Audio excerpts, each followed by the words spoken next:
Hello, everybody, and welcome back to Podfluxxx episode 70. Rick, it's been a couple of weeks, and I feel like I might have forgot how to do this, which I guess wouldn't matter because I wasn't that great at it to begin with. But we've been busy boys here. So what's good? What's new? How you doing? Reyes is all over the place with soccer and karate. So just been running around like crazy. Okay, Nice good. weather though. It's Nice weather. How is the weather?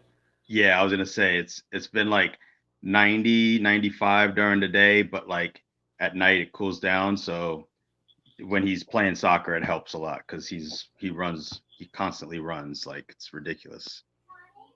Well, we hit 47 degrees this morning. That's what I woke up to. Right? Missed 47. that.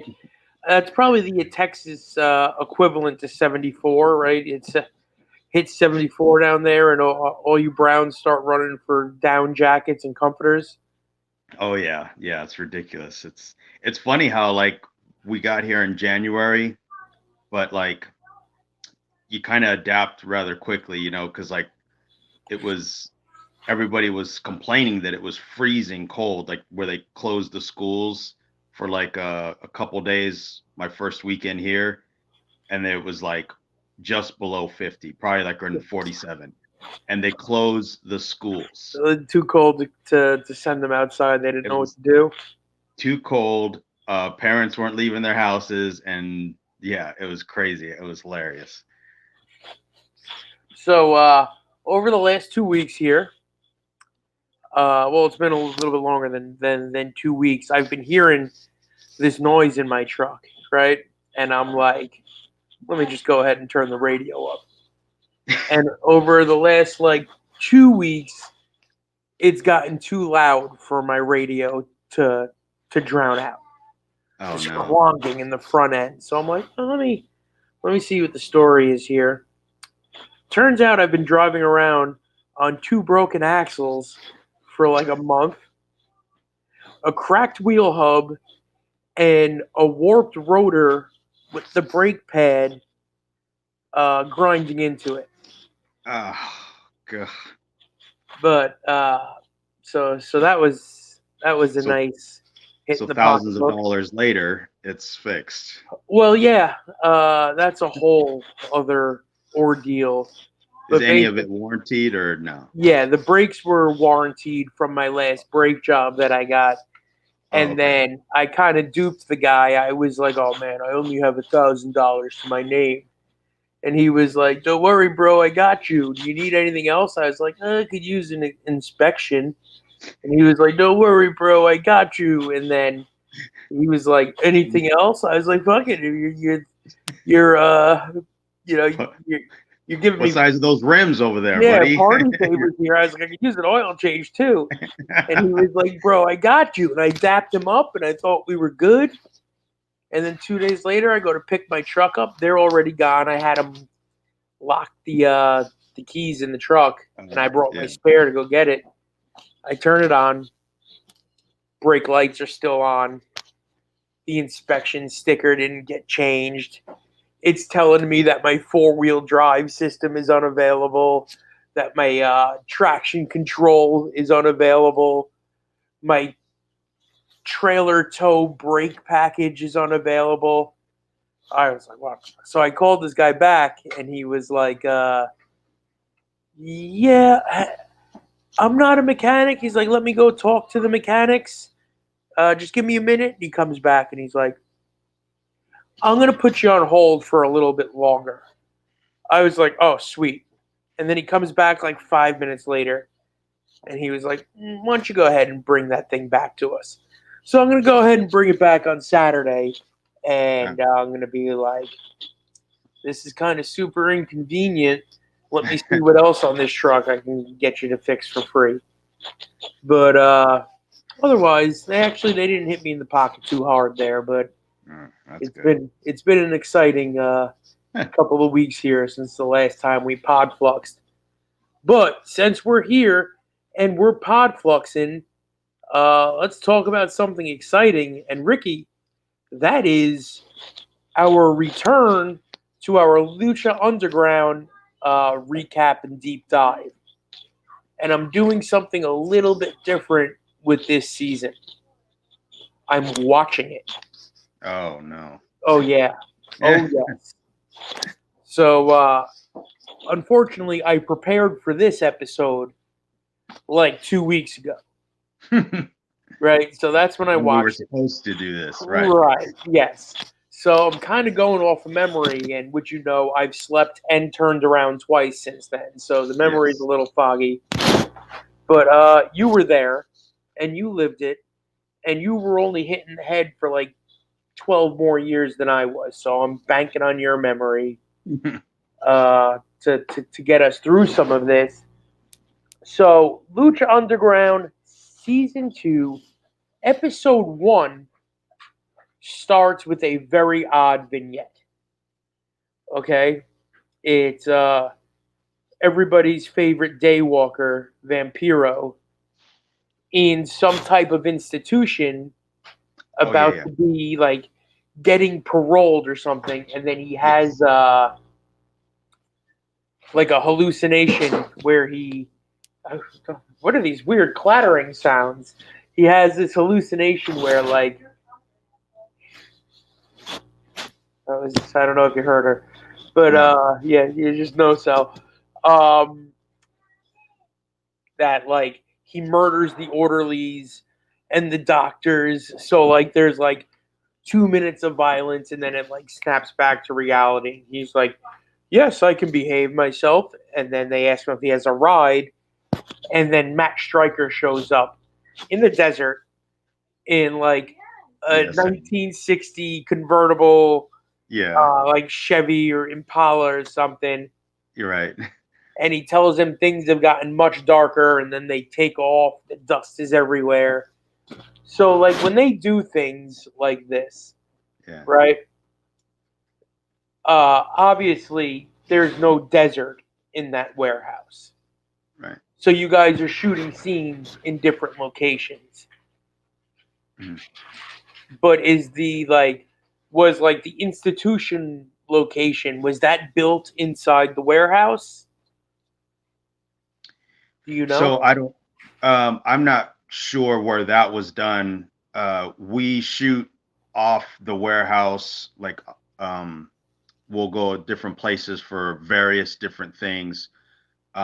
Skip, the director, he has a studio, like an office, but a lot of the stuff that I did in this season was done there, uh, with uh, with the captain of the police department. I forgot what her name was on the show, but her name's Carmen. Uh, so we did a lot of our stuff, like walking through the hallways, walking in, sitting down, like at the desk and stuff in Skip's office. And then I remember Swerve telling me when he was doing his vignette stuff and AR Fox was doing his, I think they were going off scene, like to like a remote area that they we did everything like what they call like guerrilla style, meaning like just kind of go in and shoot with no permits or anything, and then you see cops, it's a wrap, let's go.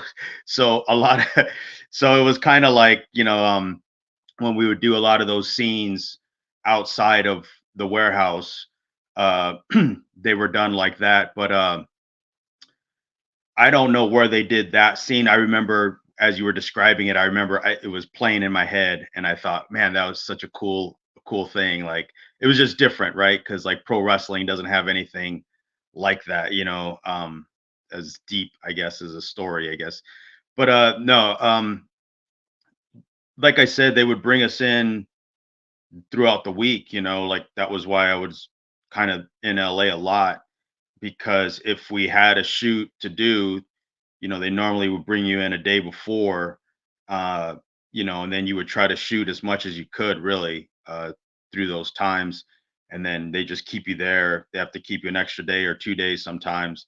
You're just there because what's the point sending you home to turn around and come right back the very next day?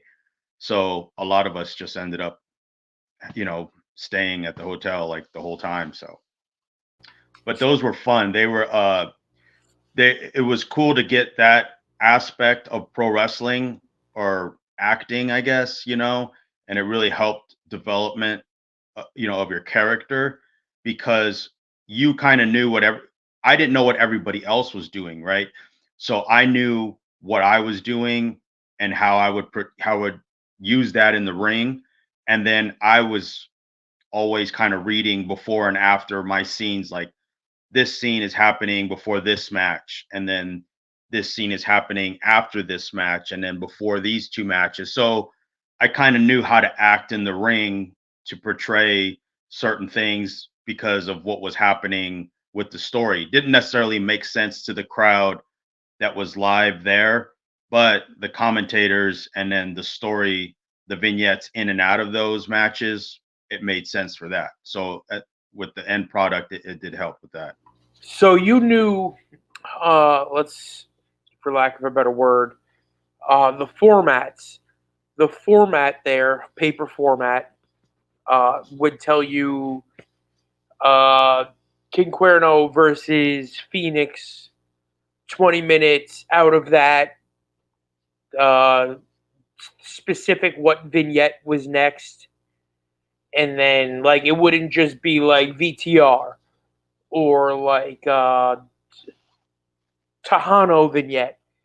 You knew, like, specifically what the order was going to, it was going to be shown on television, is what I'm asking, instead of just like this is a run sheet of matches. So like you guys knew, like you knew that when you went to the ring to have your match, you knew what vignette was going to be after it when this aired in 6 months. Well, yes, you could find that out. I don't know if everybody else did it. I know that I did it. So they would write down on the board in the locker room, episode 6, season 2, episode 6, and then on your script that you would have if you did a vignette that week or the next week or whatever, or they would email it to you. You could see where episode season 2 episode 6 was and what your vignette was on that day, and then what that match was going to be if you had a match, or if you just had a vignette and then you were doing a run in on that. So I went as far as to kind of start to piece everything together like a puzzle, so I knew what I was supposed to be doing in the ring. Because for me, season 2 started to get weird, right? Because I think they thought, like the writers thought, I would be a babyface, but being a clean cut cop in Boyle Heights, Los Angeles, didn't count really as a babyface. And then Joey was supposed to be the heel who was acting heelish, pairing up with Dario Cueto. They were over as the faces because Right. they He's were a doing. French cop and you were white meat. Yeah, exactly. So it was a very Kurt Angle type thing where they're like, no, just take the heat. I mean, it wasn't like they never told me take the heat, but I always looked at it like, oh, I'm a baby face, or I was trying to be a baby face. And what was making me frustrated was I kept talking to DJ about, like, I don't know, man, like I'm doing comebacks and they're kind of booing me, and because they know I'm a cop now, and the crowds were like calling me a pig and this and that, and I'm a traitor because Well, yeah, that's it's worse than being a cop. Essentially, you're a snitch. I'm a snitch, right? You're I'm a like a snitch rat, in the yeah. hood, yeah. But that's what I'm saying. Like as we started getting more into it, I kept telling, like Chavo, I was like, hey man, what do you think I should do? Should I just be more heelish in this sense and blah blah blah? And so it became extremely frustrating for me. So because the scripts and the way I was kind of portrayed as the character, um, like the captain, she was kind of forcing me to do things like okay, well, now you're going to go back. And when she gave me the mask, which we'll talk about like much later, but she was like, you're going to do this now, and then I was always like Pentagon broke my arm, so now I'm injured. Now they're forcing me to wrestle Matanza. Now that all these things started happening, and I was like, this is a babyface scenario, but this is the wrong setting. It was try to be a babyface cop in the ECW arena. You know what Yeah. I mean? Like it was a very similar, right? Like You might as well have been wearing an ice badge. yeah, it was basically right. Like it was. So it was season 2 was not my favorite season at all, to be honest. Well, there's a lot of things that are different from season 1 to season 2, but since we touched on it a little bit, and this kind of stuff is more of the stuff that interests me. So since you mentioned like some of the productions and some of the shoots were like guerrilla style, I want to ask a couple production questions about those. So when you're shooting things out in the wild, you know what I mean, in the streets, real life, real people, in places you're not supposed to be, it's you, whoever else character wise is in the vignette. What, one cameraman, one producer, get in, get out as fast as you can in a van, I'd imagine, right? Yeah. Well, I had heard from the other guys that did those particular ones. Mine were never that way. Like I Right. said, I heard from like Swerve and AR, and they would just go. Sometimes they just needed like a clip. I don't know if you saw like when Drago's like doing nunchucks, like on Not like there yet, I don't think. yeah, like there's like a bridge or something, and the sun is just setting behind him, and he's doing like all these like crazy ninja moves and stuff with nunchucks. So they needed that, So I had heard that they just like took him in a big van right at the right time where the sun was setting, and then just had him do it, and then you just do it, and then with editing, right, they're gonna chop it up and make Yeah. it look perfect. So yeah, so a lot of Go times I truck heard, for 2 minutes and get back in the fucking van. yeah, basically that's kind of, yeah, and then they would just edit it down. But yeah, that was from what I heard.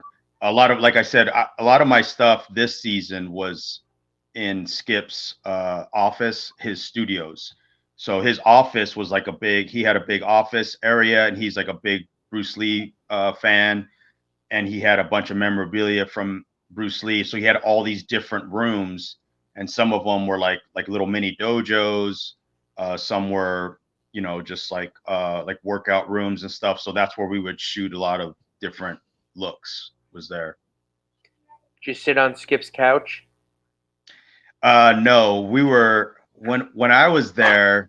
It was like a crazy day. We were trying to shoot so many different things. I mean, it felt like the entire locker room was in this little office area, and we were just it's chaotic. I don't even know how they fucking keep track of what they do, because at least back in the old days where they had film, like right, like they could say, okay, this film is right on it, right, but everything's digital, so it's like, do they scroll through it all to find it later? And I mean, I'm thinking in my head, like, because these guys are walking around with all these cameras, and then they're just going in this section, then they're all moving to this section, and then they're all going over here, and they're like, no, you change into this, no, you need, and they're like reading this paper, oh no, you need a blue shirt, go put the blue shirt on. And I'm like, what?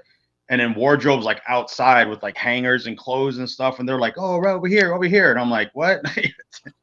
It's keeping track of that stuff is a problem for people smarter than us. I would imagine. Seriously, like I was just like, I don't know if I did it right, but I read the paper, and I'm out of here. And Was that it? I acted. Did I? Yeah. That was. Did I do it? Did I get a globe? Is it right? Right. Yeah. Where's my little gold man? Yeah. But you just answered what was going to be my next question. When people are shooting these vignettes and these, I prefer to call them scenes, because they're more like full-fledged scenes than just like a vignette.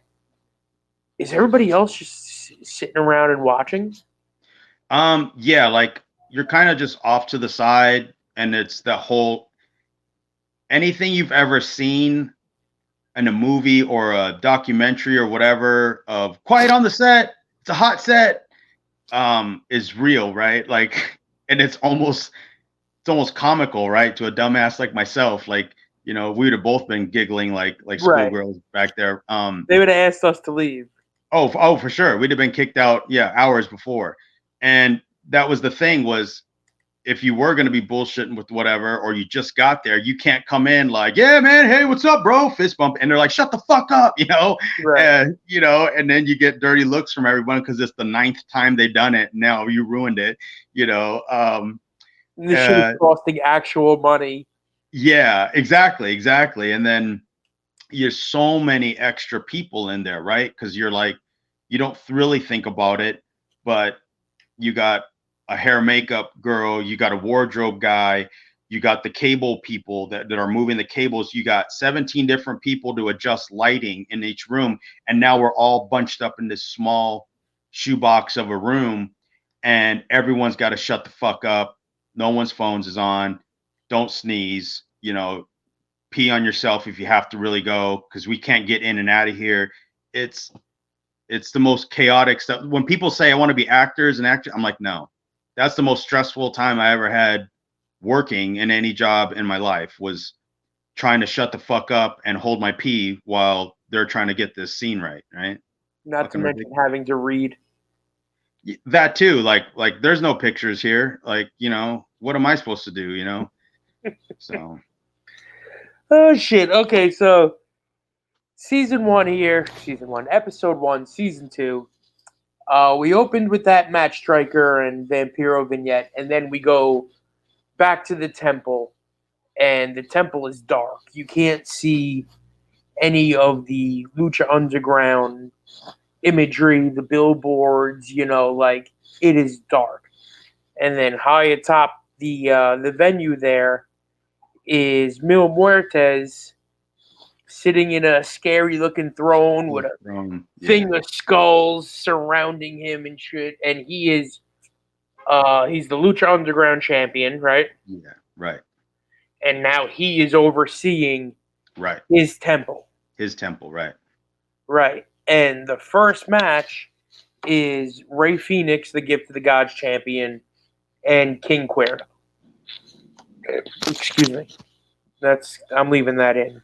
That's fine. So they go about 20 minutes, and Cuerno beats Rey Fenix for the Gift of the Gods championship that Rey Fenix just won, not just won, but he won it at the Ultima Lucha finale from season 1. Yeah. So he doesn't even really make a defense. The very next time we see him, he drops, right? Mm. And then we go to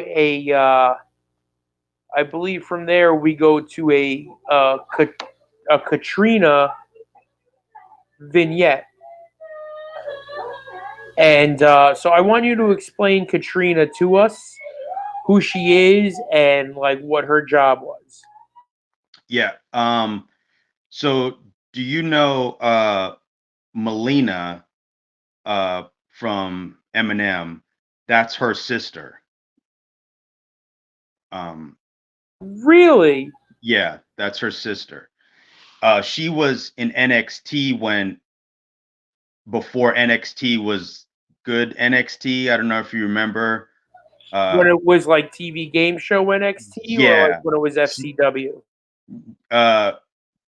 Both FCW and the game show NXT. She was Maxine in NXT. Yeah. But I don't know what training she's had really, except that WWE system training. But she was, you know, hot and a really good. Really wanted to get into acting, and she did a lot of acting after Lucha Underground, like a lot. But she was so awesome, like in this role. So she's basically like the puppet master for Mil Muertes, right? Like his pallbearer, you know, to the Undertaker type thing. She kind of controlled him. That's where the similarities between the two exactly start and finishes. By the way, finish. yeah. So exactly. So So yeah, she was heavy on the acting because she was breaking into house. She had a house in LA, and then she I think she still lived in Florida as well. So she was always in town all the time. So she got to do a lot of stuff even without Mill. She could do multiple vignettes and stuff. But so yeah, she was basically like the leader of Mil Muertes's group or whatever. So, and then after that, we go to another vignette of like Angelico in the back arriving on a motorcycle, and he's meeting with Son of Havoc and Evilise, and they have a little confrontate Jesus Christ confrontation, Mm, I believe, with Katrina, and she lets them know that they're going to be fighting each other for a shot at Mil Muertes in the main event of this show. okay. So they go to the ring. They have a triple threat match, and Evilise beats Angelico and Son of Havoc for a shot at Mil Muertes. Now, I don't expect you to remember anything verbatim, right? But I feel like there had to be, out of Angelico, Son of Havoc, and even Mil Muertes later, somebody who looked at this piece of paper and is like, are you people out of your goddamn minds? Listen, I can buy Evilise beating Angelico, right? Yeah. I can suspend my belief enough to buy her putting up the fight with Son of Havoc Matt Cross, Mm, right? Because she can portray the character that she's trying to portray. But to even try to make somebody entertain the thought that she's got a shot against Mil Muertes is insanity. So, do you think was there any kind of like even like listen, bro, like we know it's pro wrestling, it's fate. Well, excuse me, predetermined. It's outrageous, right. right? But there's you still have to have that grain of reality in there. Sure. Uh, and then just to even like to do something where you where there's like really realistically no hope for the baby face. Like, why even put your quote unquote baby face in that situation? Yeah. I honestly don't remember much of that. I remember later on uh in this particular season, I'm sure we'll touch on it at some point. There was maybe this was the first of questioning who the fuck's writing this shit, who booked this crap type questions started popping up because I feel like in season 1 we were, I don't want to say tradition doing things in a more traditional way, but I felt like we started pushing the girls in a different direction, uh over some not even over the guys, over the wrong guys, and this would be one of those scenarios, right? Right. Like the thing, here's what I can say. Evilise in that crowd with that audience was crazy over. Mm-hmm. So to defend the writers thinking that this would be a good idea, I could see how they could say, who's super over that's going to get Mil Muertes more over by him destroying them? And I would say that that would be the right call or one of the right calls. I wouldn't have necessarily obviously booked that, but they're trying to push that envelope and get the females on the same level as the males, So that would be, I guess, their mindset, right? Like she's so over, she needs this, and she'll get more over after it, I guess, in effort or whatever. And because the demons or whatever of Mil Muertes are the ones that took the trios belts off of them at Ultima Lucha, So it made sense for this to happen. It's just, I don't know. I just would have did it a different way. I know Matt Cross gets a title shot later, but uh yeah, I don't know. Before the match even started, they then had the Mil Muertes' creepy disciple guys Mm. like came out and put a beat down on the three of them, Evilise included, before Mil Muertes like makes his way to the ring, and then it's just like the match didn't go long. There was nothing special. She didn't have a shot, but then yeah, like I question taking one of your over talents in the premiere episode of your season and then giving them a win and then turning around just moments later and using them as a glorified job guy. You know what I Yeah. mean? Yeah. I mean, they did a similar thing when they won the belts. Remember, that's when we came down. So Right. they run through the whole finals of the tournament, win the belts. We come down, beat the shit out of them for the first few minutes, and then they beat us. Right. And then I was that was when I asked, well, how do we get our heat back? And then it was like, well, you'll win in a tag team match. You'll beat them, and then they'll do the ladder match, for the belts. And then that was the whole thing. But uh, I feel like because you have to understand, all three of them were over, and then when they got into the vignettes in season one together, the chemistry between them being so like not liking each other, but having to work together, it just worked so well, right? Like, Right. uh, so I feel like that was the whole point, was like Evilise really didn't get her fair shot because it wasn't like a straight up one-on-one, and then Mill, to be a dick, just had them soften her up anyways, and then crushed her, So uh it, like I said, it was designed, I guess, to get the baby face more over, more sympathy, because she was getting so over, and then she, eventually became super over. So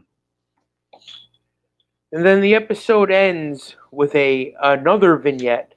So we're on 4 vignettes, 3 matches on this card. And this vignette is finally we see Dario Cueto, and he's taking money from 3 gringos to let him in to see his underground fight club, mm, right? okay, And I honestly don't know where that goes. okay, So I'm like, is he?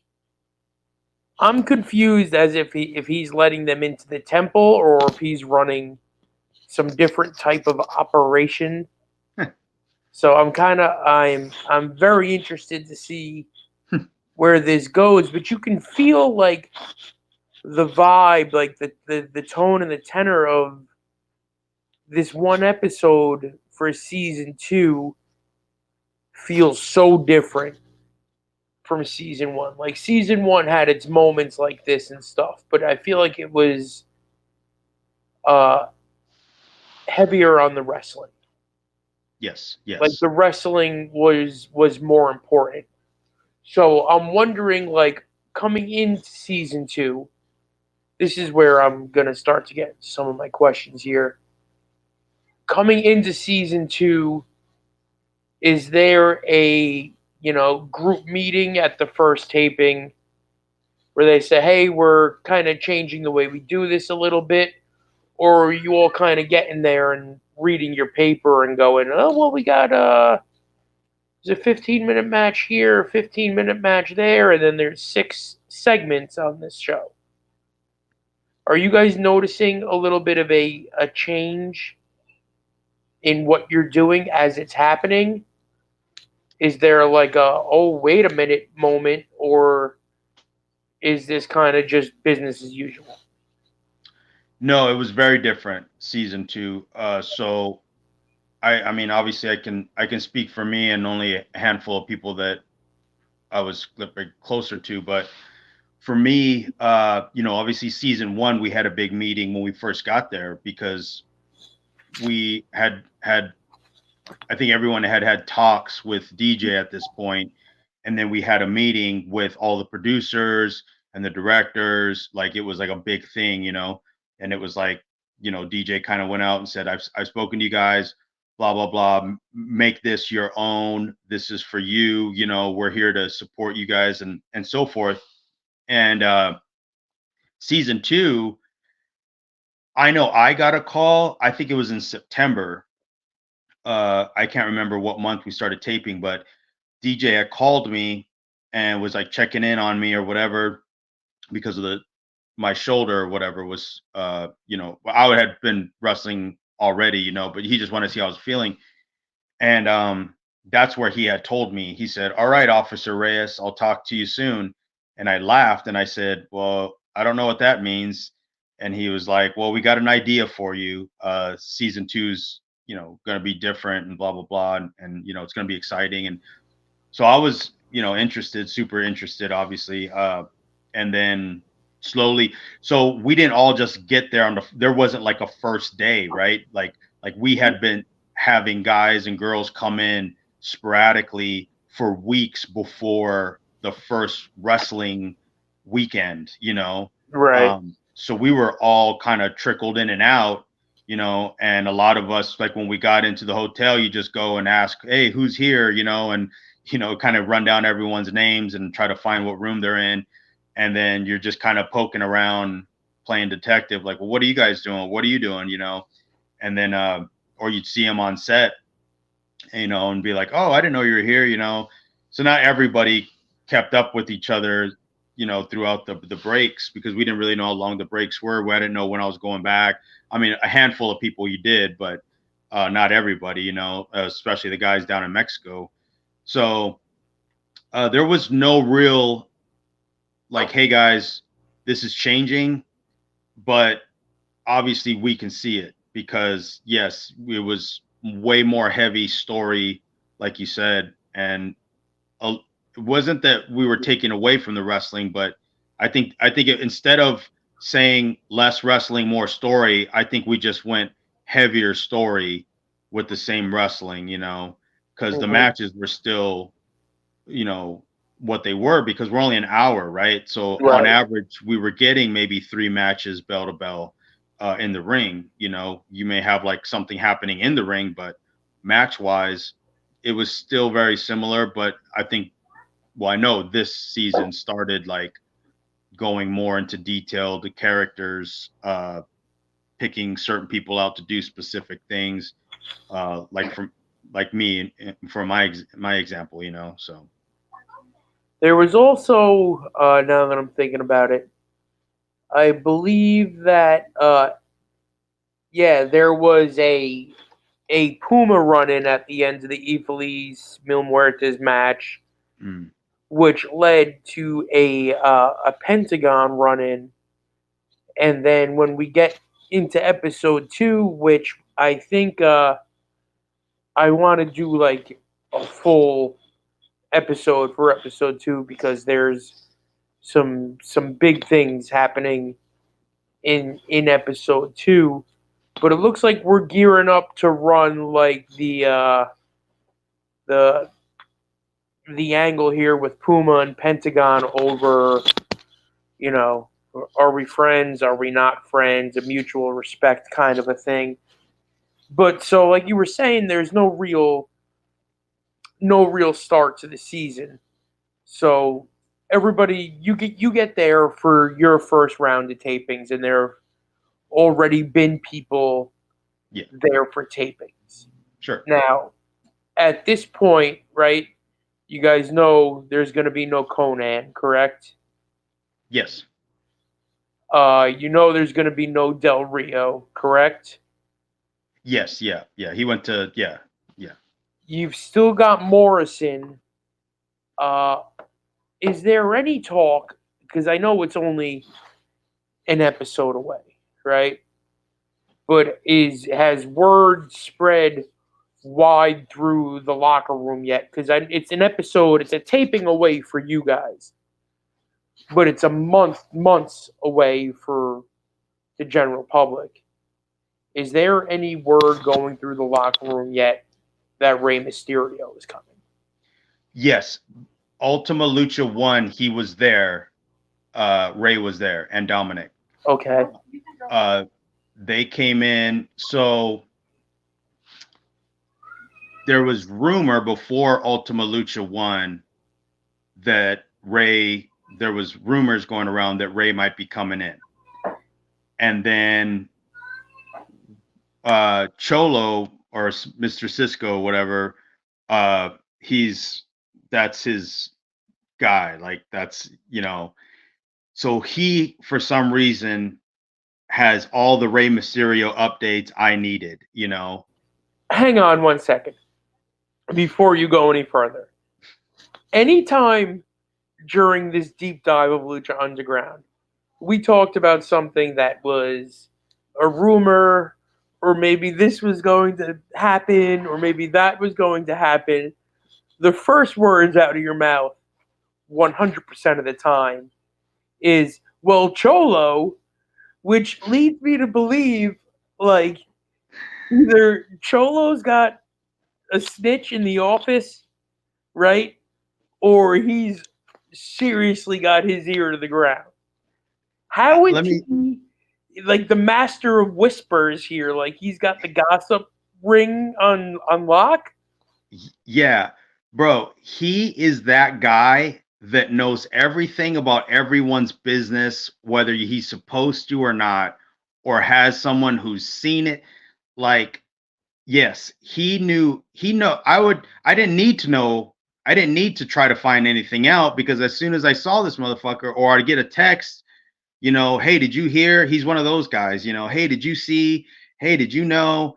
I heard this, I heard that. And he's always been like that. Like, Between you and me, yeah, yeah, exactly. Like, so yeah, he may have had, I don't know. I mean, I don't know. It was always, he kind of always knew of something. So when news broke, I already kind of knew about it, or at least most of it. So ironically enough, the day of Ultima Lucha, so they set up like so in this big warehouse, they had very periodically the big shots from El Rey would come in, right? Like the big corporate people or whatever they were. So they would set up like a lounge in a whole nother side of the warehouse, and it was like couches and food, and it was catered all to itself. It was a whole and it was another not area. for y'all. No, yeah, no, not for us scrums that were wrestling. No, creating the product that you're having. Anyways, it was all for the big shots. So I remember that it was set up again. And then I go to Cholo and I remember telling him, and I said, "Hey, bro," I said, "Did you see, I guess all the producers or, executives are coming to Ultima Lucha," which I kind of figured, and he goes, "Ray's coming, Ray's coming." And I was like, "Really?" And he was like, "Yeah, yeah, he's like on his way." And I was like, "Oh, I didn't know you had his GPS." And I was like, "Okay, cool." So sure enough, all the big shots come in, whatever. They're, in their pretty suits, shaking everyone's hands in the locker rooms, whatever. We go down doing our stuff for a rehearsal. Well, Ray comes in, right? So he walks through the back entrance, with him and Dominic. I don't know. He's one of those guys that travels like an entourage, so he had a bunch of other people too. But so whatever, he comes in, says hi to Chavo, whatever, comes by, says what's up, and then we don't see him for the rest of the night, right? But we have this big show to do, so whatever. So we go out, we do the show, whatever. Well, before the night's over, Cholo's telling me that he signed a deal with not Lucha Underground so much, but with the El Rey Network. Like, I heard it was 2 million for 2 years, and he would be able to pop up on the network in general, like on other TV shows or make guest appearances, which he did a few times. But the deal was that he would be on season 2 and 3, I think, of Lucha Underground. So that was before the season 1 ended. Now, during this time in this break, we just kept hearing like he's supposed to be there. He's supposed to be there. Like that was all we heard. So of course, as we're coming in and everyone's doing their stuff, there's little talks of like, hey, do you know when he starts? Is he doing matches? Is he just appearing? We didn't know if he was just going to wrestle. Is he going to be a character? Eventually, I assumed he was going to wrestle, but I thought it would be something where maybe Cueto was like picking on him or antagonizing him, and then later he wrestles, but he kind of just like, boom, I'm Rey Mysterio, bitch, like, and that's it. But we had already heard and kind of knew that he was going to be there, part of season 2. When and doing what, nobody knew. If you had to measure a guess, who do you think Cholo's source was? I'm still fascinated by Cholo just getting all the dirt.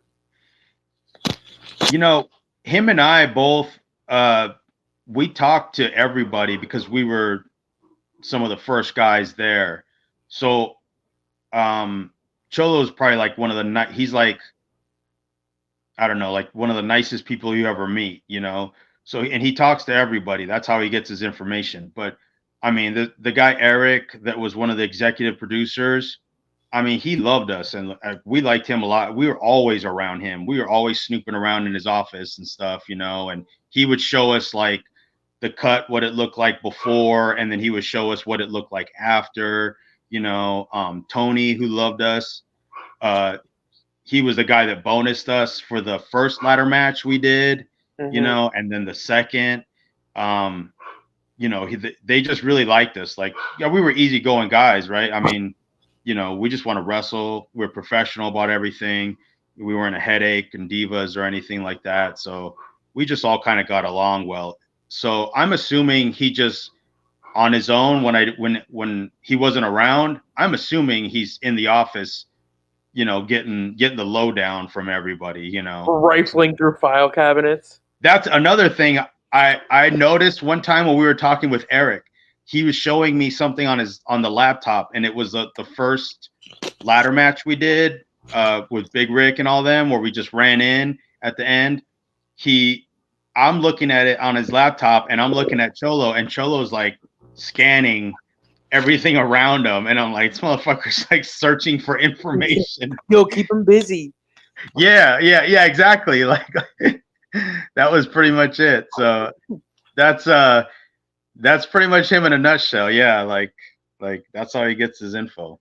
So coming out of season 1, showing up to start, filming the beginning of season 2, is there any like can you tell, because you guys weren't all there while season 1 was airing, right? Like you had her finished filming the first half, and then while the first half was airing, you guys were filming the second half, correct?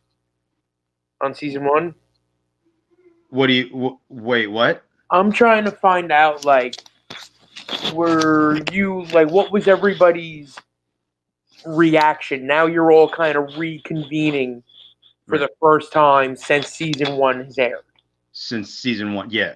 So what is the talk about what the success of season one, what it did for the ratings, what the network thinks, if there's notes, if there's things they want you to do different. So like, what's it like early in season two, coming off the tail of season one? Okay. Well, once we taped Ultima Lucha 1 and we finished, and it was the season finale, we every year we had a huge party, and every year we had, all the big shots were in, and so they all we would have part of the warehouse where we have the party and stuff. Well, as things were like, the dinner was done and they were going to start, you know, music and whatever. Uh, Usually Dorian from AAA, DJ, and there was always somebody super important there that would get on the microphone and like tell us, what was good, what was great, But at the end of season one, I remember they said that Lucha Underground was going to be here and it was going to be back, and you guys don't have to worry about, what you're reading, because Meltzer was already putting us to rest, Right. Read an obituary. right, because we didn't sell tickets to the events, and merchandise didn't move like TNA's, or something stupid. So they just ensured us that Was there Lucha Underground merchandising? there was for a short time, but it wasn't like, we didn't The Lucha Underground T-shirt or whatever. They were sold at the tapings. Like, if you wanted a fucking shirt, get a shirt, So it wasn't like we needed merchandise money. It wasn't like that. But because they only know pro wrestling, that's what they compare it to. So, they just kind of like reassured us that it was a huge success, and that everybody just loved and adored the show. Like, this was their baby, and it was, it had the network's blessing. So we went to the end of season one feeling really, really confident. And with really all of us that were there knew there was going to be a season two, if not season three, for sure. So going into season two, everybody was excited because all the feedback I got from at least other wrestlers, hey, do you ever watch it? Or when people would tell me, man, I watch it, and it was all the same thing. It was all like such a great story. It's such a great show. Like, you have to watch every episode to keep up, because it's like a puzzle you have to put together, and it's captivates you and keeps you wanting to tune in. All the right things.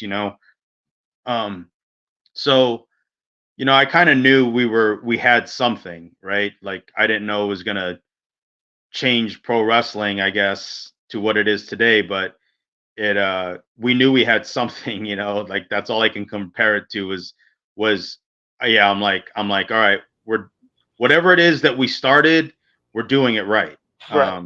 You don't know And what it is yet, but you know. yes, correct. Yeah, we didn't, because it's not a wrestling company, it's just a TV show. So that's a whole nother world for us to try to understand as well.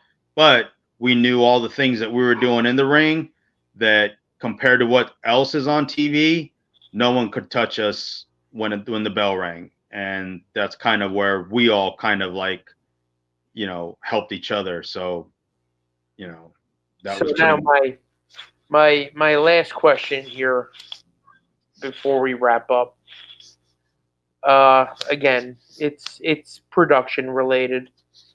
Are you noticing uh more crew, different crew, production changes? Like, oh, maybe they might have thrown a little more money at us for this season, or like, what kind of differences are you noticing walking in the doors in season two that were different from season one?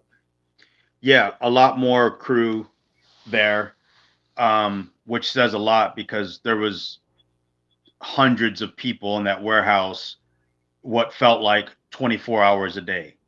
Um, so yeah, when we came into season two, like a lot of the guys were told early on that wardrobe has new gear for multiple people, you know, due to character developments, you know, that would happen later on.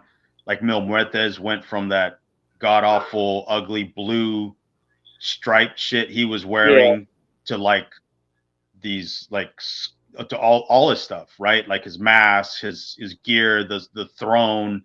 You know, he always joked to me that he had the biggest paycheck, not just because he was the champion. He goes, but I'm on every show. He goes, and I just sit there. He goes, well, all you suckers work, you know. And I was like, wait a minute, he's on to something. So, yeah, all that stuff, the whole production, everything, and that was a big motivator, right? Because it wasn't like the only problem with season 2 was I think it was 26 episodes, and I have to check that. yeah, and season 1 was 40, and then season 3 was I think 40 or 39, something like that. But so it was technically going to be a shorter season for us, but they were already talking about where everything was going for season 3, even in the beginning of season 2. So yeah, like ultimately we saw that there was a lot more production people, 26 and episodes, you were right. yeah, and then it was going to be like more, you know, like we had to push the envelope with the matches, right? So there was going to be like the casket matches more and things. And then we still knew we had these other characters coming because, you know, Matanza hadn't even showed up yet, you know, on season 1. So going into season 2, we knew we had that. I knew I had some long term storytelling coming because I went from being one of the most hated characters to now I'm a cop, like a complete 180, like, you know, was a big deal. I remember we got, I forgot what week it was, but we got the first 2 or 3 episodes given to us so we could watch while we were taping. I don't know what episode it was. So we're all in the back, right? And we're watching, I think it's episode 2 where I come out and as a cop, and then and then Mil Muertes goes, "Oh, he's a cop! He's a cop! Everyone, he's a cop!" And he like, and everyone turns around and he's a rat! He's a rat! And like everyone was giving me shit, like putting stuff in their pockets, like walking out of the room, like don't talk to him no more. And then I was even in the hotel a bunch of times, and I'd walk by and Mil would be like, "Oh, he's a cop! He's a cop!" Like. So it was funny, but yeah, no, we knew that in front of the cop. yeah, we knew that, you know, the production value had increased greatly from even just the first couple weekends. We were like, okay, that looks like it's getting a little more serious, which was exciting, you know. All right, well, I'm going to stop us here on that, and I'm just going to break into one little unrelated topic. Did you watch the Hell in the Cell from Bad Blood? I did. The Punk match, you mean? Yes. Yeah, so I caught it live right as Cody was making his entrance. So I was like, all right, I'll stay here for the main. And everybody was talking about Punk and Drew. So yesterday, ironically enough, I was like, you know what? I knew they started the show. I was like, I'm just going to go back and watch their match. But yes, I watched it. What'd you think? It looked like a lot of fun. Looked like one of those crazy matches where they just didn't care about time and they were just fucking going after it. It definitely looked like both of them were in there trying to outdo each other with the bumps. Did you see when Drew tried to do that kick and Punk moved and he fell on the steps? On the corner of the steps? Oh my god. Oh, bro. I was like, oh my, as I'm watching it, I'm like, there's no way his spine's not cracked at the very least. Like his tailbone. I really went to the casket match in '97. Up, Yeah. Do you hear me? Yeah. Yeah, I was like, it's a version of the Shawn Michaels edge of the casket bump. Like, what is Basically, yeah. he's doing it on purpose? Like, Yeah, like his tailbone, right? Looked yeah. like it hit the corner. And then the shot with the toolbox. I was like, and you know what? Man, when he looked up, it just came down completely. And then you just see the gash, like, Yeah, you couldn't yeah, ask for a better camera shot, and like they were, in a happy accident like that. yeah, they were on point for everything. I mean, obviously, we're not big garbage match style Right. wrestlers, I was gonna say that. but man, how can you not appreciate the build on everything, and everything made sense. If you're gonna do it, that's how you're supposed to do it. Right. Period. Yeah. So I mean, normally we would kind of, for lack of a better term, these days we'd shit on something like that. But yeah, I mean, but we would shit on it. they've been doing. It's been over a year now, basically. Like I was just gonna say, yeah, on his debut, it was set up that Drew left the building since then. So right. this is a year-long payoff. Three straight up pros trying to out pro each other, and that's what it's supposed to look like. It's a very Shawn Michaels, Undertaker, Hell in a Cell, which is Yeah. what they were trying to recreate. And they did a good job because they incorporated throughout the match their everything that's been building, right? Like, all these multiple things.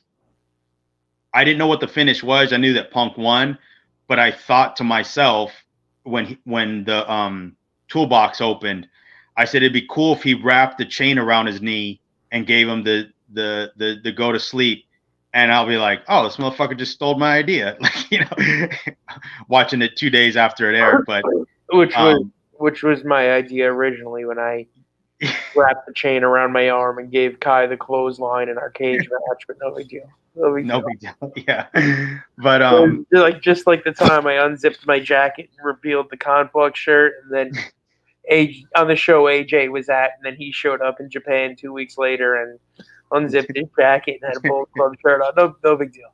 No big yeah, yeah. You're welcome, guys. Yeah.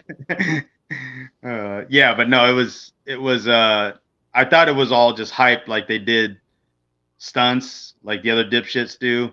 But then when I watched it, I was like, No, they worked did their asses off. I was gonna say they did a few crazy things, but they built to each one so well. It was like a masterpiece of how to do that style match. But none of these nerds will understand that, So then, did you watch the Roman Reigns Cody tag match Yeah. also? Yeah. What'd you think there? What do you think we're heading for? We haven't talked about the bloodline in a long time. I'm not sure. I feel like my personal opinion would be, is it Roman and Cody again at Mania Sunday night, and Roman gets it back? And do they try to do Rock Austin for 3 years with them? Long term, that's my long-term thought. Because I feel like they can do Rock Cody before Mania. But I don't know. That's the first time I watched anything in months. So I would like to see them at Mania again, but not this one. To me, the effective thing about the Rock Austin WrestleMania trilogy was that it wasn't consecutive. true. Like they always seem to find a way to work their way back to each other. Yeah, but this also, now they're treating SummerSlam like WrestleMania, so we could have them at SummerSlam. I'll tell you, what I really want to see, and you've heard me say this multiple times. How much Dusty is too much Dusty. Yeah. But I want to see, for War Games, right? I want to see the new bloodline. I want to see Rock, the Tongans, Mhm. Solo, and Jacob Fatu go to get in the War Games with the team of Roman, Jimmy, Jay, and Cody. And that door closes Yeah. and locks. And Cody's a sitting duck with Ooh, 8 pissed off Samoans. that would be awesome. And they do the Ole Anderson and Assassin's turn Yeah. on Dusty in the cage in the Omni Yeah. and just ragtag beat the shit out of him. I And could see that being awesome. Yeah. like that would be awesome, but it would be like throwing away your pay-per-view main event. I mean, it's only Survivor Series, these days. Is it really even one of the big four? And as long as anybody's paying for it on TV. Well, But they can still do somewhat of a match, I guess. Here's the thing is that turn has to be an absolute massacre and just let it be yeah, uncomfortably awkward for a while, and really make that like because then no one can get in the cage, right? So and then the locker room's starting to clear, and then you have to make that turn is the ultimate spectacle in itself in every way possible, like where it involves everybody. yeah. No, but that would yeah, I Because don't even know. It's even the funny Dusty because one, Ole was fighting the Assassins, yeah, and then he went to make the hot tag to yeah, Dusty. Dusty came in, and yeah, yeah, yeah. No, that would be awesome. That would be crazy. And it's even crazier to me, right? To see how hot they are right now, right? Even with let's just say that magical angle does come up or something similar, right? What that'll do for the business for the next year and Cena's farewell tour is gonna that thing's basically as good as sold out regardless. what about when the two touch, right? Oh, When yeah, when Cody needs when he needs yeah, a partner, and Kevin Owens just turned on him, and he's got yeah, nobody in the world, and it's him looking at Rock, and it's looking at Roman, and then yeah, the trumpets hit. yeah, Forget it. yeah. It's over.